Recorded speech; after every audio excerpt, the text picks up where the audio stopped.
Tundub, et eeloleval nädalavahetusel, laupäeval, pühapäeval samuti päike ennast plaanib näidata ja tõenäoliselt on see suureks rõõmuks kõikidele, kes Pärnus kavatsevad jooksma minna, sest just homme-ülehomme Jüri Jaansoni Kahesilla jooks taas toimub juba 15. korda ja Vahur Mäe telefonil meil, kes on Pärnu Kahesilla jooksu peakorraldaja. Tere hommikust!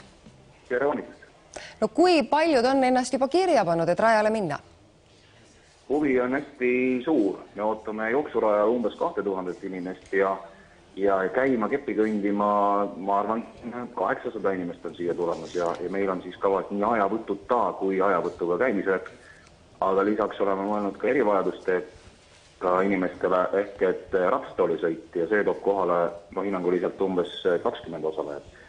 Aga laupäev on meil lastejooksude pärast ja kuni 1000 inimest ka, nii et selline kokku 4000 inimest, ma arvan, nädalavahetusel käib Pärnus liikumas ära. Vahur, kas te olete teinud ka sellist statistikat, et kui palju jookseb tegelikult siis aastate lõikes pärnakaid ja kui palju tuleb väljaspoolt, et kui palju on minu küsimuse mõte, on see tegelikult seal Pärnus koha peal elavaid inimesi kaasa haaranud, mitte siis jälgimaks ja kaasa elamaks, vaid just nimelt ise jooksma tulema?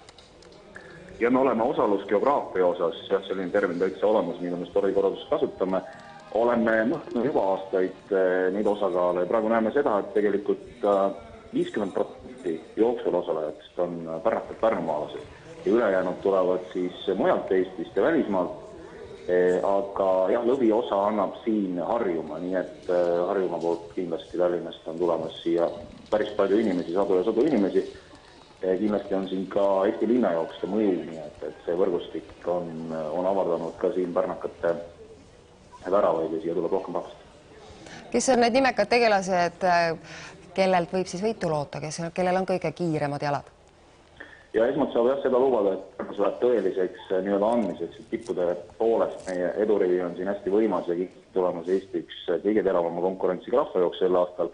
No meestest kindlasti koduseinad toetamas Roman Postit suurepärase tulemusega ju Pekingist nüüd oma järgmist võistlust tulemas Pärnusse tegema. Aga siin on sellised mehed nagu Tiidrek Nurme, kirja on pannud ennast Ibrahim Vatšira, Allar Lamp, tagasi on Keijo Vits näiteks, nii et meeste edurivi on väga võimas.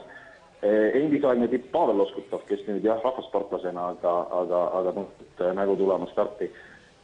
Naistest on ka väga tugev koosseis, maailma üks parimaid naismaratoonare Jelena Prokoptšuka Lehtist ja just saime informatsiooni, et on tulemas ka Natalja Sokolov Venemaalt, nii et ka naiste arvestuses on väga tugev konkureerimine. Vahur Mäe, aitäh täna hommikul meiega telefonitsi ühinemast ja Pärnus siis 5.–6. septembril toimub Jüri Jaansoni Kahesilla jooks juba 15. korda.